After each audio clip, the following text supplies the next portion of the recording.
Bismillahirrahmanirrahim. Assalamualaikum warahmatullahi wabarakatuh. Ahlan wa sahlan fi video ta'alimi. Marhaban bikum fi alam al-ilm. Na'allamu ma'ana fi ilm al-din. Jazaikum Allahu khairan. Perkenalkan, nama saya Ferawati dengan NIM 23811307331 dari kelas B19. Video saya kali ini merupakan tugas dari Bapak Asrizal Wahdan Wilsa, MPD, sebagai dosen pengampu mata kuliah Creative Content Production Pembelajaran Pendidikan Agama Islam.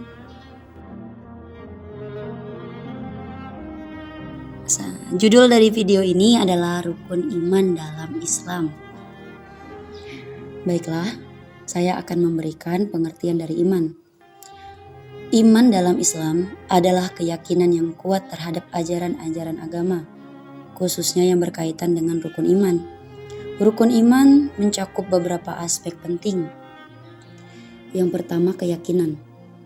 Iman berarti memiliki keyakinan yang mendalam dan tulus kepada Allah dan segala sesuatu yang diturunkannya. Yang kedua, pengakuan. Iman juga melibatkan pengakuan terhadap kebenaran ajaran Islam, seperti rukun iman dan rukun Islam. Yang ketiga, amal. Iman tidak hanya berhenti pada keyakinan di hati, tetapi juga harus diaktualisasikan dalam tindakan dan perilaku sehari-hari. Yang keempat, kesetiaan.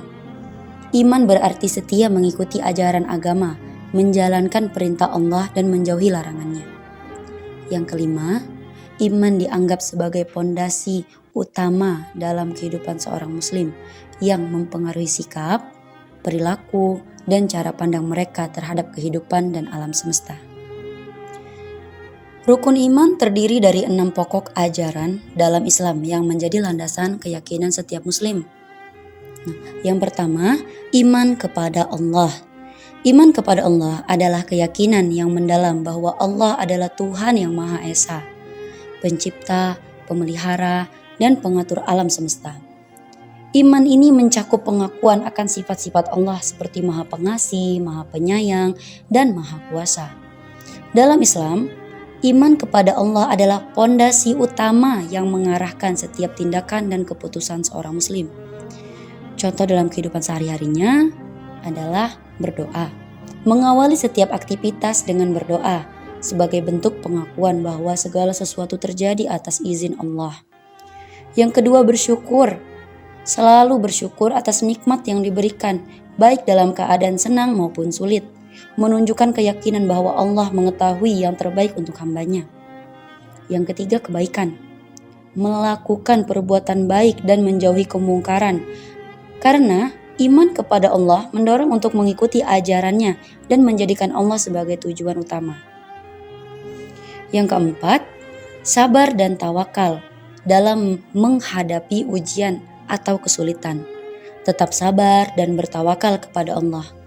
Yakin bahwa setiap ujian adalah bagian dari takdirnya yang penuh hikmah. Dengan penerapan iman kepada Allah dalam kehidupan sehari-hari, kita tidak hanya memperkuat hubungan spiritual, tetapi juga menciptakan lingkungan yang lebih positif dan penuh kasih. Yang kedua, iman kepada malaikat. Iman kepada malaikat adalah keyakinan bahwa Allah menciptakan malaikat sebagai makhluk yang tidak tampak yang diciptakan dari cahaya. Mereka tidak memiliki kehendak bebas seperti manusia dan senantiasa taat kepada Allah. Tugas malaikat sangat beragam, termasuk menyampaikan wahyu, mencatat amal perbuatan manusia, dan menjaga serta melindungi umat manusia. Malaikat juga berperan dalam mengatur berbagai urusan di alam semesta sesuai dengan ketentuan Allah. Contoh malaikat yang sering kita dengar namanya. Yang pertama, malaikat Jibril. Malaikat Jibril yang bertugas menyampaikan wahyu dari Allah kepada para rasul. Malaikat Jibril dikenal sebagai pembawa berita penting, termasuk wahyu Al-Quran kepada Nabi Muhammad SAW. Yang kedua, Mikail. Malaikat Mikail yang bertugas mengatur rezeki dan memberikan berkah kepada makhluk hidup. Malaikat Mikail juga berperan dalam pengaturan cuaca dan alam, serta menyampaikan nikmat dari Allah. Iman kepada malaikat memperkuat keyakinan kita akan kekuasaan dan keteraturan ciptaan Allah, serta membantu kita memahami bagaimana Allah berinteraksi dengan dunia melalui makhluk-makhluknya yang mulia. Yang ketiga, iman kepada kitab-kitab Allah. Iman kepada kitab-kitab Allah adalah keyakinan bahwa Allah menurunkan wahyunya melalui kitab-kitab suci sebagai pedoman hidup umat manusia. 4 kitab yang dikenal dalam Islam itu adalah yang pertama Al-Quran. Al-Quran merupakan kitab terakhir yang diturunkan kepada Nabi Muhammad SAW yang berisi petunjuk hidup, hukum, dan panduan moral bagi umat Islam. Kedua, Injil. Kitab Injil diturunkan kepada Nabi Isa alaihissalam, berisi ajaran dan wahyu Allah kepada umat pada zamannya. Yang ketiga, Kitab Taurat.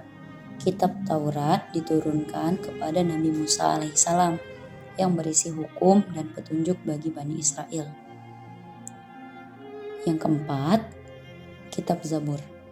Kitab Zabur diturunkan kepada Nabi Daud alaihissalam, berisi pujian dan doa yang menggambarkan hubungan manusia dengan Allah. Kitab-kitab suci memiliki peran yang sangat penting dalam kehidupan seorang muslim, karena mereka memberikan petunjuk moral, hukum dan aturan, ketenangan jiwa, dan peningkatan iman. Yang keempat, iman kepada Rasul-Rasul Allah. Iman kepada Rasul-Rasul Allah adalah keyakinan bahwa Allah mengutus para Rasul dan Nabi untuk menyampaikan wahyu dan petunjuknya kepada umat manusia. Secara umum, setiap Nabi adalah Rasul, tetapi tidak semua Rasul adalah Nabi. Nabi adalah seorang yang menerima wahyu dari Allah untuk dirinya sendiri dan bisa menjadi pemimpin spiritual bagi kaumnya. Dan Rasul adalah seorang Nabi yang diutus oleh Allah untuk menyampaikan wahyu kepada masyarakat yang lebih luas, seringkali membawa syariat atau hukum baru. Contoh Nabi dan Rasul yang kita kenal.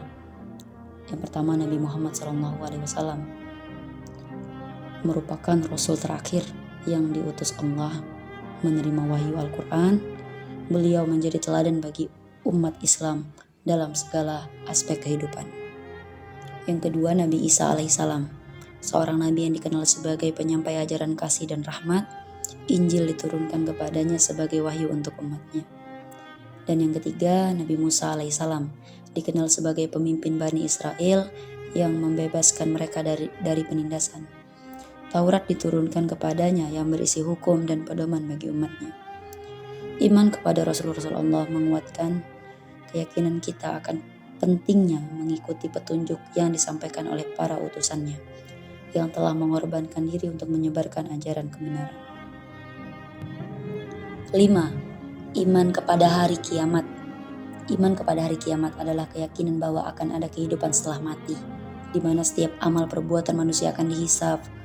Hari kiamat merupakan saat di mana seluruh makhluk akan dibangkitkan kembali, dan Allah akan mengadili setiap individu berdasarkan amal baik dan buruk yang telah dilakukan di dunia. Tanda-tanda besar dan kecil menjelang kiamat juga disebutkan dalam ajaran Islam, seperti munculnya Dajjal, turunnya Nabi Isa, dan banyak lagi. Nah, mengapa meyakini ini penting bagi umat Islam? Yang pertama, motivasi berbuat baik. Keyakinan akan adanya hari pembalasan mendorong umat Islam untuk melakukan perbuatan baik dan menjauhi kemungkaran, karena setiap amalan akan dihisab. Yang kedua, kesadaran moral. Iman kepada hari kiamat membantu individu menyadari bahwa hidup di dunia ini tidak abadi, sehingga penting untuk menjalani hidup dengan bertanggung jawab. Yang ketiga, pengharapan dan ketentraman. Keyakinan ini memberikan harapan akan kehidupan yang lebih baik di akhirat bagi mereka yang beriman dan beramal soleh, serta ketentraman jiwa saat menghadapi ujian di dunia. Dan yang keempat, perlunya pertanggungjawaban. Hari kiamat mengingatkan kita bahwa setiap tindakan memiliki konsekuensi yang menjadikan kita lebih berhati-hati dalam bersikap dan bertindak. Dengan demikian, iman kepada hari kiamat membentuk karakter dan perilaku umat Islam, menjadikan mereka lebih sadar akan tanggung jawab moral dan spiritual. Yang keenam, iman kepada qada dan qadar. Iman kepada qada dan qadar merupakan keyakinan bahwa Allah telah menentukan segala sesuatu yang terjadi di alam semesta, termasuk nasib dan takdir setiap individu. Qada merujuk pada keputusan Allah yang telah ditetapkan. Ini mencakup segala hal yang terjadi, baik dan buruk, yang merupakan bagian dari rencananya. Dan qadar merupakan realisasi dari qada, yaitu peristiwa atau keadaan yang terjadi dalam kehidupan seseorang yang bisa berupa takdir baik atau buruk. Jenis-jenis takdir, ada takdir baik dan ada takdir buruk. Takdir baik adalah segala hal positif yang terjadi seperti kesehatan, keberhasilan, dan kebahagiaan yang merupakan rahmat dan anugerah dari Allah. Sedangkan takdir buruk merupakan peristiwa yang dianggap negatif seperti ujian, kesedihan, dan musibah. Meskipun sulit, ini juga bagian dari takdir yang harus diterima. Pentingnya sikap menerima takdir dalam hidup itu agar memberikan ketenangan jiwa, karena menerima takdir membantu individu mencapai ketenangan dan kepasrahan, terutama saat menghadapi cobaan. Memberikan kekuatan mental. Sikap menerima takdir menguatkan mental, membantu seseorang tetap optimis dalam situasi sulit. Memberikan pembelajaran. Setiap takdir membawa pelajaran dan hikmah yang dapat meningkatkan kebijaksanaan dan karakter. Yang terakhir itu menguatkan iman. Menerima takdir sebagai bagian dari rencananya Allah menunjukkan keimanan yang kuat dan kepercayaan bahwa segala sesuatu terjadi untuk tujuan yang baik. Dengan demikian, iman kepada qada dan qadar mengajarkan kita untuk bersikap sabar, bertawakal, dan bersyukur dalam setiap keadaan. Terima kasih telah menyaksikan video pembelajaran ini. Semoga ilmu yang telah kita bahas hari ini bermanfaat dan dapat diamalkan dalam kehidupan sehari-hari. Mari kita terus tingkatkan iman dan pengetahuan kita serta saling mendukung dalam kebaikan.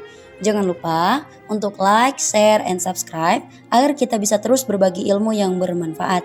Jika ada pertanyaan atau masukan, silakan tinggalkan di kolom komentar ya. Wassalamualaikum warahmatullahi wabarakatuh.